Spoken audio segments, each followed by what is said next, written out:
Hello everyone. True IAS and PCS में दोस्तों आप सभी का स्वागत है। हम लोग डायरेक्ट टैक्सेस जो है अलग अलग तरीके के उनके बारे में बात कर रहे थे और प्रीवियस लेक्चर में हम लोगों ने पर्सनल इनकम टैक्स के बारे में बात कर ली थी, जो कि एक इंडिविजुअल की टैक्सेबल इनकम के ऊपर जो टैक्स इम्पोज करा जाता है उसको पर्सनल इनकम टैक्स हम लोग कहते हैं। ये चीज़ हमने समझी थी।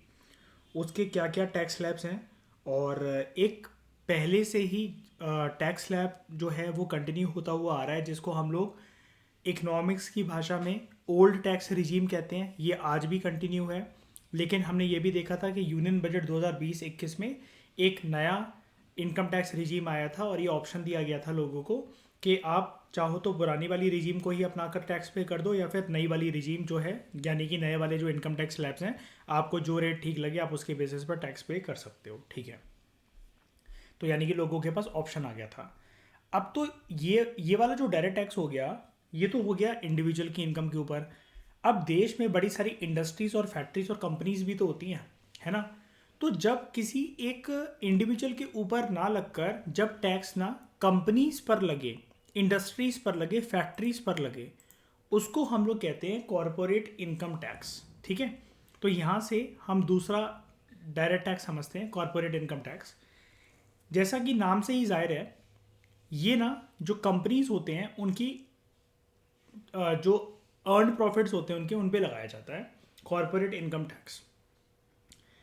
अब देखो, टैक्सेशन पर्पस के लिए ना एक बात आपको समझनी चाहिए कि जैसे ये एक पर्टिकुलर कोई कंपनी है, कोई भी कंपनी है, एबीसी उसको मान लो, एबीसी नाम की एक कंपनी है और ये बिस्किट्स मैन्युफैक्चर करती है। ठीक है, अब अगर कोई पूछे कि मान लो ये जो पर्सन है जिसकी ये कंपनी है वो अपने आप में वैसे तो एक इंडिविजुअल ही है ना, यानी कि आसान भाषा के अंदर मैं कहूँ, ये जो कंपनी है इसका कोई ना कोई मालिक तो होगा ना, कोई ना कोई हेड तो होगा ना। अब वो जो हेड होगा वो एक कोई ना कोई पर्सन ही होगा। जब ये पर्सन जो है ये टैक्स पे कर रहा है अंडर पर्सनल इनकम टैक्स, तो फिर उसकी कंपनी क्यों टैक्स पे करे? जब मालिक जो है वो इंडिविजुअल लेवल पर टैक्स पे कर रहा है, वो एक इंडिविजुअल है, उसकी कुछ अर्निंग्स है, पर्सनल इनकम टैक्स उसको पे करना पड़ेगा। तो यार जब कोई एक इंडिविजुअल फिर एक पूरी की पूरी इंडस्ट्रीज और फैक्ट्रीज को रन कर रहा है अगर, या बहुत बड़ी किसी कंपनी को रन कर रहा है, तो उसको टैक्स क्यों देना पड़ेगा?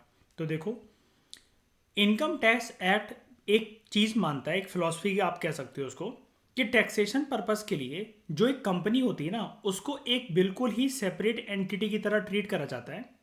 ठीक है, और it is must for that company, industry और फैक्ट्री कि वो बिल्कुल ही सेपरेट तरीके से एक टैक्स पे करें which should be different from the personal income tax of its owner.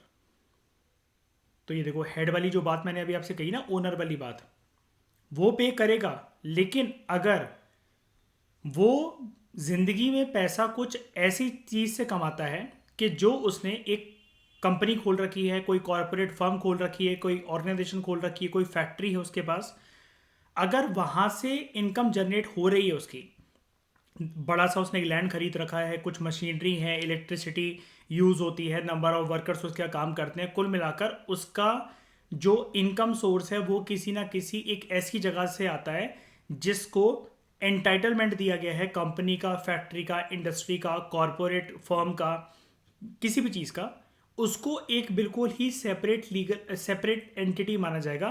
And legal form में एक इंडिविजुअल जो होगा उसको तो टैक्स पे करना ही है, लेकिन उसकी कंपनी से भी टैक्स लिए जाएंगे। ठीक है, अब एक इंपॉर्टेंट बात मैं आप लोगों को ये भी बता देता हूं कि जो कंपनीज है ना हमारे देश में जो रजिस्टर्ड है अंडर कंपनीज एक्ट 2019, इनको ही पे करना पड़ता है कॉर्पोरेट टैक्स।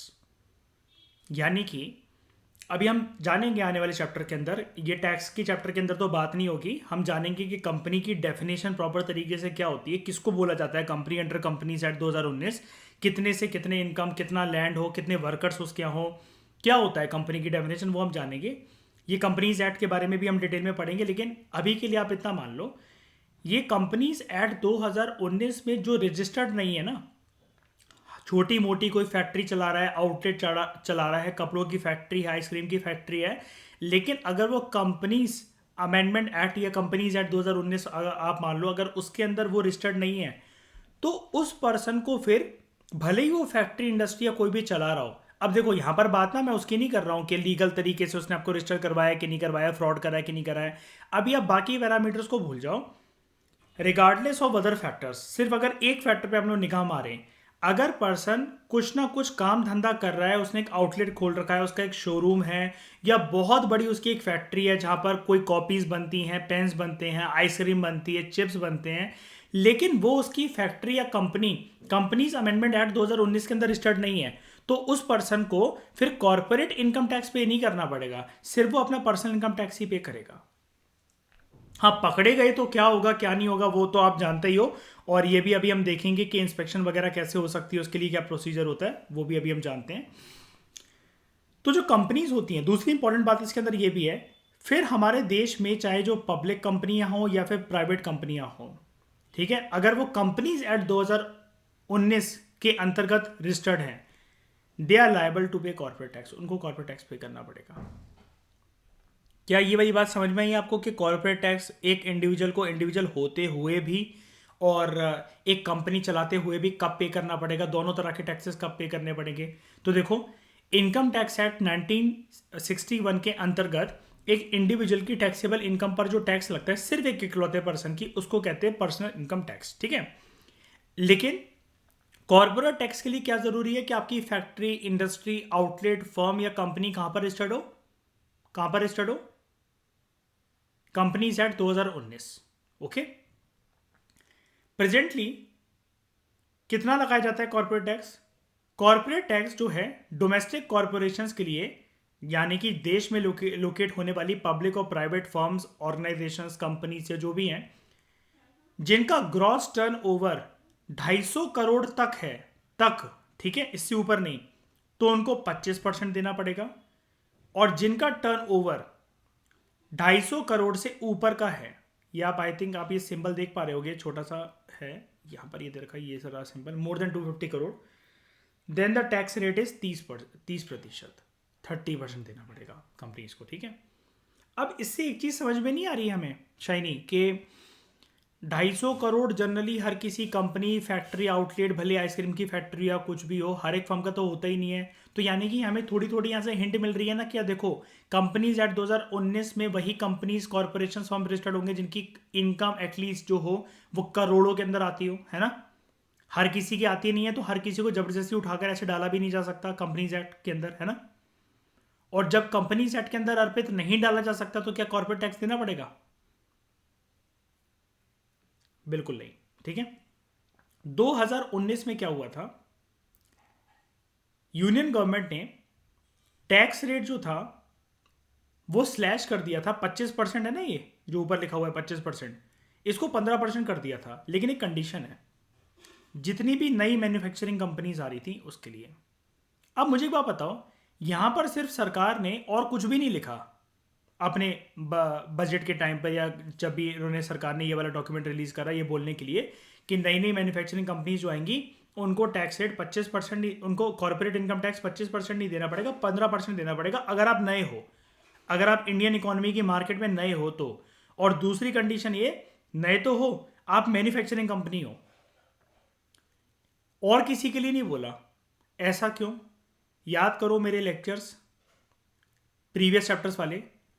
सरकार का हमेशा हर एक देश में क्या मकसद रहता है? कौन से सेक्टर को सबसे ज्यादा बूस्ट करना, प्राइमरी, सेकेंडरी या फिर tertiary? Secondary. And secondary sector is associated with what? Manufacturing. इस वजह से, ठीक है। चाइना दुनिया में महारत किस सेक्टर की वजह से हासिल कर पा रहा है? कौन सा सेक्टर सबसे ज्यादा जीडीपी जनरेट करके देता है चाइना को? जापान, साउथ कोरिया की क्या कहानी है? सबसे ज्यादा क्या क्या देते हैं उधर जनरेट करके जीडीपी? सेकेंडरी, है ना। टेक्नोलॉजी, मशीन्स, इंडस्ट्रीज जो भी है, रोबोट्स बना रही है, टॉयज बना रही है, फोन बना रहे हैं, खिलौने बना रहे हैं, हर एक चीज़ बना रहे हैं, जूते, चप्पल, चड्डी, बनियान, रोबोट्स, फोन्स, आईफोन्स, सब चीज़, मतलब यहाँ पर पूरी की पूरी तरीके से मैन्युफैक्चर हो रही है। एंड पूरी दुनिया इसकी दीवानी है। लोग कपड़े तो पहनेंगे, फ़ोन तो यूज़ करेंगे ही, कुछ ना कुछ चीज़ जिसमें प्लास्टिक होगा वो तो यूज़ करेंगे ही, बच्चे खिलौनों से तो खेलेंगे ही। ये सारे के सारे जितने मैन्युफैक्चरिंग हब बन चुकी है ना, जो जो कंट्रीज ये पूरी दुनिया में एक्सपोर्ट करे जा रहे हैं। एंड बस लोगों को उनके देश में रोज़गार भी मिलता है। एंड सेकेंडरी सेक्टर जब बूस्ट होता है तो एक्सपोर्ट बढ़ता है, एक्सपोर्ट बढ़ता है तो कंट्री के पास इनकम आती है। तो जब नई नई कोई मैन्युफैक्चरिंग कंपनी अगर आना चाहती है, या शुरू में इतना कुछ खर्चा होता है, ठीक है, मार्केट में अपना नाम बनाना पड़ता है, अपना ब्रांड बनाना पड़ता है, अपनी पहचान बनानी पड़ती है। लोग अगर कुछ खाने पीने की चीज़ बना रहे हो तो लोगों की ज़बान पर उसका टेस्ट जो है वो लाकर खड़ा करना पड़ता है।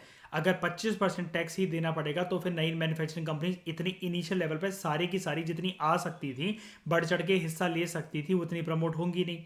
तो इसलिए 10% इसको कम कर दिया गया, 25 से 15% कर दिया गया, यानी कि 10% की कमी। लेकिन कंडीशन यही है, नई कंपनी होनी चाहिए, दूसरा मैन्युफैक्चरिंग वाला काम होना चाहिए। ओके, ये तो हो गई बात 2019 की। जब बजट आया 2020-21 का, ठीक है, ये जो 15% कॉर्पोरेट टैक्स है कि 15% ही देना पड़ेगा, 25 नहीं देना पड़ेगा, बजट 2020-21 में इसको जो भी नई इलेक्ट्रिसिटी जनरेशन कंपनीज जो आएंगी इसके लिए भी एक्सटेंड कर दिया गया। मुझे बताओ क्यों? हमारे देश में क्या इलेक्ट्रिसिटी जनरेशन कंपनीज बहुत सारी हैं? बताओ, 10 भी गिनवा सकते हो आप? नहीं। तो जिस चीज की अगर किल्लत होती है, उस चीज को अगर आगे करके हमें प्रमोट करना है तो बताओ रिलैक्सेशन मिलेगी कि नहीं मिलेगी? इसलिए इनको भी रिलैक्सेशन दी गई। जैसे आप मिल्क मिल्क की हम लोग बात करते हैं, मिल्क मैन्युफैक्चरिंग कंपनीज की बात कर लो, गिने चुने नाम है, 5 नाम भी नहीं पता होंगे आपको अच्छे से। मैं नाम उनकी बात कर रहा हूं, ये नहीं कि आप अपने गली के डेयरी वालों को गिनवाने लग गए। पूरे हिंदुस्तान में, मतलब पूरे हिंदुस्तान में जो सप्लाई होता है वो सिर्फ आपके राज्य तक या आपके गली मोहल्ले तक नहीं। क्या होता है बताओ? मदर डेयरी और अमूल के अलावा क्या होता है? पतंजलि एक, 5-6 नाम लेना भी मुश्किल है इनके। तो ऐसी चीज़ों को, ऐसी कंपनीज को प्रमोट करने के लिए सरकार ये सब स्टेप्स उठाती है, कॉर्पोरेट इनकम टैक्स को रिड्यूस करना। ठीक है, इंडियन कॉर्पोरेट टैक्सेस अब जब इतने कम है, सोच के देखो जरा, 25 से 15%, 10% की एक तरीके से सरकार यहाँ पर, आपको वर्ड यूज़ नहीं करना है, लेकिन एक तरीके से सरकार यहाँ पर ये सब्सिडी ही दे रही है। देखो 10% जो पैसा ज़्यादा आ सकता था, सरकार ने कहा कोई बात नहीं। तो इसलिए इंडियन कॉर्पोरेट टैक्सेस जो हैं, they are now the lowest in the world, among the lowest in the world. अब मुझे वो बताओ, इस लाइन को अगर आप मेंस में यूज़ करोगे, और ये वाली बात भी लिख देना 25% से 15%, और उसके बाद लिखना कि Indian corporate taxes they are among the lowest in the world. आप क्या लिखोगे कि सरकार जो है क्या कर रही है, कंपनीज को इनवाइट करना चाहती है यहाँ पर मैन्युफैक्चरिंग करवाने के लिए? बताओ, चाहती है कि लोग हमारे देश में निवेश करें, एफडीआई इनफ्लो आए, है ना? और क्या इससे सरकार का पूरा पूरा हिंट है? अगर कॉर्पोरेट टैक्सेस रिड्यूस कर भी दिए हैं, चलो मान लो कि डोमेस्टिक मैन्युफैक्चरिंग यूनिट्स के लिए ही कम करे हैं, लगते ही क्योंकि ये उसी पे हैं, कंपनीज एक्ट वगैरह के अंदर जो रजिस्टर्ड हो गए, बाहर के ऊपर भी लगते हैं, वो अब अलग टैक्सेस होते हैं, बताऊंगा मैं आपको पूरा का पूरा प्रोसीजर। लेकिन क्या हम इससे ये कह सकते हैं सरकार का सिर्फ एक ही मकसद है, इससे सेकेंडरी सेक्टर को जल्द से जल्द बूस्ट करना, यानी कि मैन्युफैक्चरिंग सेक्टर को? बताओ, है ना? यूनियन बजट 2021-22, इसके अंदर एक बात और बोली गई थी। देखो, एक चीज़ होती है, जब आप एक इंडिविजुअल के तौर पर टैक्स को फाइल करते हो ना, तो आपके लिए एक टर्म यूज़ करी जाती है जिसको हम हमेशा शुरू से इस चैप्टर में हम लोग यूज़ कर रहे हैं,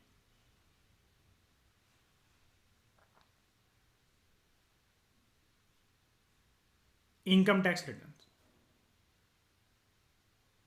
ठीक है, जर्नली जो फर्म्स या कंपनीज होती हैं, वहाँ पर भी आप कहने को बोल सकते हो कि हाँ वो लोग भी तो जो फाइल करते हैं इनकम टैक्स रिटर्न ही तो फाइल करते हैं। मैं आपको एक ना ठोस तरीके से पहले एक डिफरेंस बता देता हूँ मैं आपको। देखो, इनकम टैक्स रिटर्न बेसिकली एक ऐसी चीज़ होती है, हमारे पापा वगैरह जो भी आप लोग मेरे को सुन रहे हो या रिलेट कर पा रहे हो, ये लोग आराम से अपने इनकम टैक्स रिटर्न वगैरह फाइल कर देते हैं। क्यों? सिर्फ यही तो देखना है हम कौन से टैक्स स्लैब के अंदर आ रहे हैं, टैक्सेबल इनकम कितनी है, डिटेल्स कितनी है, और उतना जाके आप उतने इनकम टैक्स वगैरह फाइल कर दो, उतना पे कर दो इनकम टैक्स रिटर्न वगैरह। यानी कि क्या मैं ये कह सकता हूँ, यहाँ पर एक इंडिविजुअल को अपनी खुद की आय, इनकम के ऊपर जो जो उसकी टैक्सेबल इनकम बनेगी उसके ऊपर जो टैक्स देना है, इसके लिए क्या मैं एक ये चीज़ आपको बोल सकता हूँ, हमें चार्टेड अकाउंटेंट की ज़रूरत नहीं है इन 95% केसेस। जितने लोग आईटीआर फाइल कर रहे हैं, क्या आपके पापा ने क्या सीए रख रखे हैं, बताना ज़रा। मानते हो इस चीज़ को? इनकम टैक्स रिटर्न में हमें सिंपली क्या देखना है, हम कौन से बास्केट या कैटेगरी के अंदर फॉल कर रहे हैं, कौन से इनकम टैक्स स्लैब के अंदर फॉल कर रहे हैं, फाइल कर दो। आपको सीए वगैरह से या कुछ ना कुछ फाइल बनवानी पड़ती है क्या प्रॉपर तरीके से, बताओ?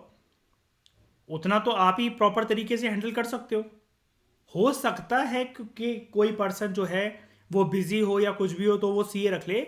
क्या जितने लोग इनकम टैक्स रिटर्न देश में फाइल करते हैं वो चार्टेड अकाउंटेंट के भरोसे चलते हैं क्या? बताओ हाँ कि ना? बिल्कुल नहीं है ऐसा, बिल्कुल भी नहीं है ऐसा। ठीक है, लेकिन मुझे अब एक आइडियोलॉजिकल चीज बताओ। जो एक कॉरपोरेट है, मान लो कि आपके पापा इनकम टैक्स रिटर्न अभी तक फाइल कर रहे थे, भगवान की कृपा से बिजनेस बूम कर गया, अब बड़ी सारी आपके पापा की आउटलेट्स और जो भी है कंपनीज वगैरह पूरे हिंदुस्तान में फैल रखी हैं। मुझे एक बात बताओ, अब उनके पास टाइम है क्या? टाइम है क्या? बिल्कुल नहीं है। जनरली कॉर्पोरेट जो होती है ना, मैंने ऊपर क्या बोला, 95% केसेस के अंदर आपको चार्टर्ड अकाउंटेंट की जरूरत नहीं पड़ेगी। लेकिन when you are filing a corporate income tax, personal income tax में आपको जरूरत नहीं पड़ेगी सीए की, लेकिन when you are filing a corporate income tax, company का मालिक बिजी है, देखो प्रॉफिट उसी की, अल्टीमेटली उसी की जेब से जाना है, और वो प्रॉपर तरीके से मतलब फाइल करना चाहता है अपने इनकम टैक्स रिटर्न को। लेकिन यहां पर ना अब उसको जरूरत पड़ेगी 95% केसेस में चार्टर्ड अकाउंटेंट्स की। एग्री? क्यों? क्योंकि पर्सन के पास टाइम नहीं है इतना कुछ वो मैनेज करके पूरा। अगर वो करने बैठेगा तो उसके लिए मिनट का मतलब है पैसा, एंड वो एक बंदा रख के उसको सैलरी दे देगा और वो सारा का सारा हिसाब किताब कर लेगा। एग्रीड? एग्रीड? ये भी हो सकता है कि वो पर्सन जो है बिल्कुल पढ़ा लिखा ना हो, जो मालिक हो कंपनी का, लेकिन उसकी बड़ी सारी कंपनीज हैं, डायमंड मर्चेंट है वो एक तरीके से, और चौथी फेल है, पांचवी तक भी नहीं पढ़ रखा वो।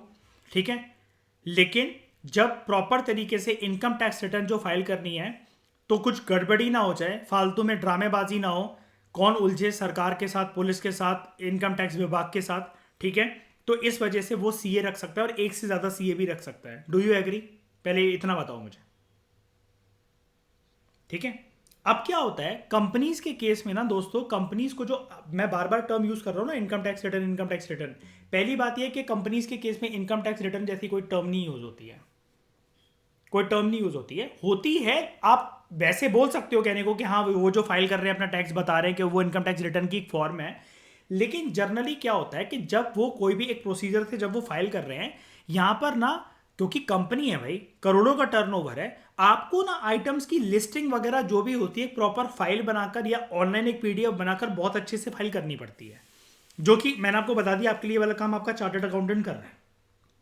ठीक है, अब क्या होता है, आपने तो सरकार को बता दिया, सरकारी विभाग को बता दिया, यानी कि सरकार को बता दिया कि देखो इतना, इनकम टैक्स डिपार्टमेंट को, कि इतना इतना हमारी इनकम जनरेट हुई है पिछले साल, और उस पर हमारा इतना टैक्स बनता है, तो हम फाइल करने जा रहे हैं। अब कभी कभार क्या होता है कि आपका जो केस होता है वो ना किसी आईआरएस ऑफिसर के हाथ लग जाता है।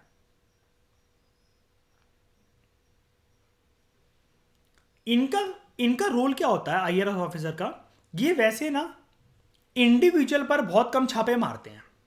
मेरी बात ध्यान से समझना, जो भी इनकम टैक्स का विभाग होता है, लेकिन मैं अभी सेंट्रल लेवल से बात कर रहा हूं तो इसलिए मैंने आईआरएस ऑफिसर्स का जिक्र करा। इनका ना बेसिकली क्या होता है कि जो इंडिविजुअल की जो टैक्सेबल इनकम होती है, कुछ भी होती है, घरों में छापे कम मारते हैं। ये जनरली ना कंपनीज और जो फर्म्स होती हैं उनमें छापे ज्यादा मारते हैं, इसलिए जनरली इनकी पोस्टिंग भी ना शहरों में और मेट्रोपॉलिटन सिटीज में होती है। आप कभी देखना इस चीज को, पता लगाना, एक ट्रेंड पता लगेगा आपको। और आपके ऐसा कभी नहीं सुना होगा आपने कि हमारे पड़ोस में पिछले हफ्ते अभी छापा पड़ा था। फिर आप ऐसी कहानियां बताओ कि हर मंगलवार ऐसे छापा पड़ी जाता है, हर बुधवार ऐसे छापा पड़, नहीं होता ही नहीं है ऐसा। क्योंकि मैं अगर ऐसा हो रहा होता तो ये बट ऑब्वियसली और ऑफनली रिपीटेड चीज होती। आपने आसपास नहीं सुना होगा कि आपके गली मोहल्ले में ऐसे छापे मार के चले गए, दीवारें तोड़ के चले गए, उन्होंने बोला सोफे की बिल दिखाओ, ये दिखाओ, वो दिखाओ। ऐसा नहीं। जनरली क्या है कि जहां पर करोड़ों का टर्नओवर हो रहा है, सरकार को जहां से इनकम रेवेन्यू की ज्यादा प्राप्ति हो सकती है, वहां गफलेबाजी के ज्यादा चांसेस हैं। अब इनको यह भी पता है आईआरएस ऑफिसर्स को कि इन कॉरपोरेट्स ने सीए रख रखे हैं, और सीए ने पूरी पढ़ाई ही टैक्स बचाने की हेराफेरी करने के लिए कर रखी होती है कि कैसे ना कैसे टैक्स बच जाए। अब क्या होता है, ये लोग ना प्रॉपर तरीके से कभी कभार किसी का केस जो होता है वो पकड़ लेते हैं। केस मतलब क्या, जो भी कंपनी इनकम टैक्स रिटर्न अपने सीए से बोलकर फाइल करवाने लगी है, आईआरएस ऑफिसर कभी कभार उस पर ना गहरी तहकीकात बनाता है, जिसको हम लोग बोलते हैं टैक्स ऑडिट। ये टर्म समझाने के लिए मैंने पूरा का पूरा इतनी बड़ी एक्सप्लेनेशन यूज करी। टैक्स ऑडिट बेसिकली क्या होता है, ये एक प्रोसेस होता है, दो वर्ड्स यूज करूंगा मैं यहां पर। ये एक प्रोसेस होता है वेरिफिकेशन का और इंस्पेक्शन का, जहां पर जो एक आईआरएस ऑफिसर होते हैं और उनकी जो टीम होती है, वो ये कंफर्म कर लेते हैं कि आपको जो भी टैक्स पे करना था according to income tax act of 1961, ठीक है, या फिर कंपनीज अमेंडमेंट एक्ट 2019, जो भी है। मतलब देखो, मैंने आपको बोला ना, छापे ऐसा नहीं है कि बिल्कुल भी यहां नहीं पड़ेंगे, वहां पर भी पड़ेंगे, यहां पर भी पड़ेंगे। लेकिन हर एक छापे के अंदर कंपनी बंद हो ही जाएगी, ये इतना इतना पैसा प्राप्त कर ही लेंगे, ऐसा जरूरी नहीं होता है। तो क्या होता है कि ये ना बेसिकली जो आपकी इंस्पेक्शन रिपोर्ट और वेरिफिकेशन रिपोर्ट जो प्रिपेयर कर रहे होते हैं कि आपने इतने प्रॉपर जो है क्या इन एक्ट से एडहेयर कराया, आपने जितना आपको पे करना था आपने उतना पे करा है, आपके चार्टर्ड अकाउंटेंट ने कोई हेरा फेरी तो नहीं कर दी है। तो जनरली होता क्या है, एक तो टैक्स ऑडिट ना आपका सीए खुद भी बनाता है, जो कि वो फाइल करवाता है। फाइल इन द सेंस कि हमारा इतना इतना रेवेन्यू पिछले साल यहाँ से प्राप्त हुआ था, और ये हमारा पूरा का पूरा ऑडिट है, अब आप एक बार इसको इंस्पेक्ट कर लो अगर करना है तो। मतलब कुल मिलाकर ऐसी कोई रिक्वेस्ट नहीं करते हम लोग सरकार, जो इनकम टैक्स विभाग होता है। लेकिन ये जो टैक्स ऑडिट रिपोर्ट जो आपके सीए ने प्रिपेयर कर रखी है, ये अगर हाथ में लग गई आईआरएस ऑफिसर के, ये सब लोग फाइल करते हैं, अब उसमें अक्कड़ बक्कड़ बम्बे बो करके अगर आपका नाम आ गया, तो एक बारी गहराई से पूरा दिन पूरा हफ्ता निकाल के हो सकता है वो बैठे और एक एक चीज आपके अकाउंट में एक एक चवन्नी अठन्नी चेक करे वो बैठ के, ठीक है। ये वाली जो पावर है ना सरकारी विभाग को, इनकम टैक्स विभाग को, वो मिलती है under section 44 AB, under section 44 AB। अब क्या होता है, टैक्स ऑडिट भी ना ऐसा नहीं है कि हर एक कॉर्पोरेट को देना पड़ता है। भाई अभी अभी कोई कंपनीज एक्ट 2019 के अंदर रजिस्टर्ड हुआ, अब वो कॉर्पोरेट इनकम टैक्स को देने की बारी आई। अब पहली बार वो एक मालिक है डरा हुआ है या जो भी है कि इतना इतना फाइल करना है, कैसे फाइल करना है, क्या होगा, सीईओ उसको समझा रहा है, लेकिन वो 5वीं क्लास फेल है या उसको पता ही नहीं है कुछ भी। तो अब बेसिकली है क्या, ये जो टैक्स ऑडिट रिपोर्ट्स होती है ना, इसके लिए भी एक लिमिट होती है कि आपका टर्नओवर ना इतना होना चाहिए, तब आप ये टैक्स ऑडिट रिपोर्ट हमें सौंपो।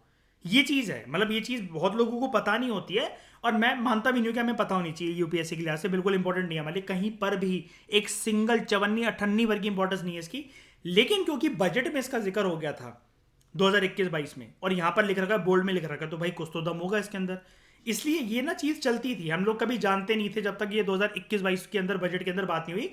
यूपीएससी एस्पिरेंट्स नहीं जानते थे, मैं उनकी बात कर रहा हूँ जिन्होंने सीए की पढ़ाई कर रखी है या अकाउंटेंसी पढ़ रखी है, तो वो जानते होंगे, लेकिन हमारा उससे कुछ लेना देना नहीं है। हम ना सीए बनने बैठे हैं, ना अकाउंट्स के अंदर हमें पीएचडी करनी है, ना कुछ करना है, ठीक है। हमें सिर्फ यूपीएससी निकालना है। खैर छोड़ो, यूनियन बजट 2021-22 में क्या हुआ, ये जो एक लोअर लिमिट थी ना, लोअर लिमिट कि आपको टैक्स ऑडिट की रिपोर्ट अपने सीए से कहलवाकर, अब सीए से कहलवाकर मतलब क्या भाई, जब भी बात हो गई कॉर्पोरेट की, कंपनी की, तो सीए तो पक्का होगा। आप अंडर सेक्शन 44AB आप फाइल करवाओगे, अगर आपका टर्नओवर 5 करोड़ है तो आपको टैक्स ऑडिट रिपोर्ट एक हमें सौंपनी पड़ेगी। अब इस लोअर लिमिट जो है ना, इसको इंक्रीज कर दिया गया। अब ये बोल दिया गया है कोई बात नहीं, अब आपका टर्नओवर अगर 10 करोड़ है ना, तब आप ये फाइल करवाओ। अब कब, लेकिन एक कंडीशन है, 10 करोड़ टर्नओवर है तब आप ये लोअर लिमिट जो कर दी गई है इसकी, तब आप टैक्स ऑडिट रिपोर्ट फाइल करवाओ under section 44 AB of income tax act. लेकिन ये तब होगा जब आपकी 95% जो पेमेंट्स हैं वो डिजिटल मोड में होती हो।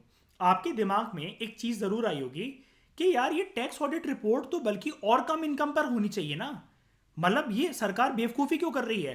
कंपनी अगर कमा रही है भाई, तुम माथा पच्ची झेलो अपनी, तुम सरदर्दी झेलो। सरकार में अगर हम होते आप तो ये सोच रहे होगे ना, जिनकी इनकम 5 करोड़ तो छोड़ो, 50-50 लाख है, मैं तो उसको भी फरमान दे देता या दे देती कि टैक्स ऑडिट रिपोर्ट फाइल करो सीए से कहलवाकर अपनी। सरकार इसको 10 करोड़ पे लेकर जाके कह रही है कि टैक्स ऑडिट रिपोर्ट फाइल करो। ये तो और गपलेबाजी का सरकार अपने लिए स्कोप बढ़ा रही है कि उसके साथ गपलेबाजी हो जाए। नहीं, कंडीशन देखो ना, 95% अगर उस कंपनी की जो ट्रांजेक्शन और जो पेमेंट्स होती हैं वो डिजिटल मोड में होती हो। अब ये देखो एक फनी बात क्या है, डिजिटल मोड के अंदर फाइल करने की कुछ भी किसी को जरूरत होती है? बताओ। डिजिटल मोड मतलब क्या? बैंकिंग से ही होगा सारा का सारा काम, और कैसे होगा? ये सारा का सारा जो डेटा होगा सरकार के पास खुद नहीं आ जाएगा? बताना जरा, आ जाएगा कि नहीं आ जाएगा? और आपको पता भी होगा 2017 के बाद से, जब से यूपीआई, फोन पे, गूगल पे, सरकार ने डिजिटल ट्रांजैक्शंस को प्रमोट करना शुरू करा है। आप ना, मतलब कभी करके मत देखना ऐसा, लेकिन एक चीज होती है, 3 लाख से ज्यादा की ट्रांजैक्शन अगर आप करो ना, तो आप ना अच्छे खासे लफड़े के अंदर पड़ सकते हो एक दिन के अंदर। अगर आप 3 लाख से ज्यादा की ट्रांजैक्शन अगर ऑनलाइन करते हो तो एक हल्की सी पूछताछ आपसे ऑन फोन कॉल या हो सकती है कि आपका इतना ट्रांजैक्शन पिछले कुछ दिनों से 3-3 लाख रुपए से ऊपर का क्यों हो रहा है डेली का। और अगर आपकी पास रिपोर्ट है, हिस्ट्री, वो तो ये बता रही है कि आपने कभी 1 लाख से ऊपर भी इतनी लंबे समय तक ट्रांजैक्शन नहीं करी, तो ऐसी क्या बात है? एंड इस कॉल के लिए मयूर रेडी रहना आने वाले टाइम के लिए, बिकॉज ऑफ ट्रेडिंग। ठीक है, वो कोई बात नहीं। और ट्रेडिंग का जहाँ जिक्र कर दोगे तो वो वैसे ही कह देगा I am not interested, thank you sir, रख दीजिए फोन। तो उससे बोलना हाँ कि मेरा चेक कर लो ये कहाँ से जा रहा है, ये वो जब वो ऐप देखेगा जीरोदा, धन और इन सब पे ट्रांजेक्शन हो रही हैं, फिर चाहे वो 45 लाख की हो, चाहे 5 करोड़ की हो, चाहे डेली की 3-3 लाख की आपके ऑप्शन बाइंग ऑप्शन सेलिंग से कमाई आ रही हो, वो सारे के सारे फिर वो हो जाते हैं। हाँ, फिर वो आपको टैक्सेबल इनकम जो होती है, वो जो भी होता है वो आपकी डिडक्ट हो जाती है। ठीक है, और हमारे को चार्जेस तो करते ही रहते हैं, आपको पता है, जीएसटी वगैरह ये सब कुछ करता ही रहता है उसके ऊपर। ठीक है, कुछ कुछ टैक्सेस जो होते हैं जब हम लोग कोई भी शेयर वगैरह खरीदते हैं तब वो कटता रहता है। ठीक है, तो ये चीज़ आई थिंक आप लोगों को समझ में आ गई होगी अच्छे से। बताओ, कोई दिक्कत कॉर्पोरेट इनकम टैक्स के अंदर? हम्म, कोई भी दिक्कत? ठीक है, इस डिस्कशन में दोस्तों फिलहाल इतना ही। Thank you very much for discussion.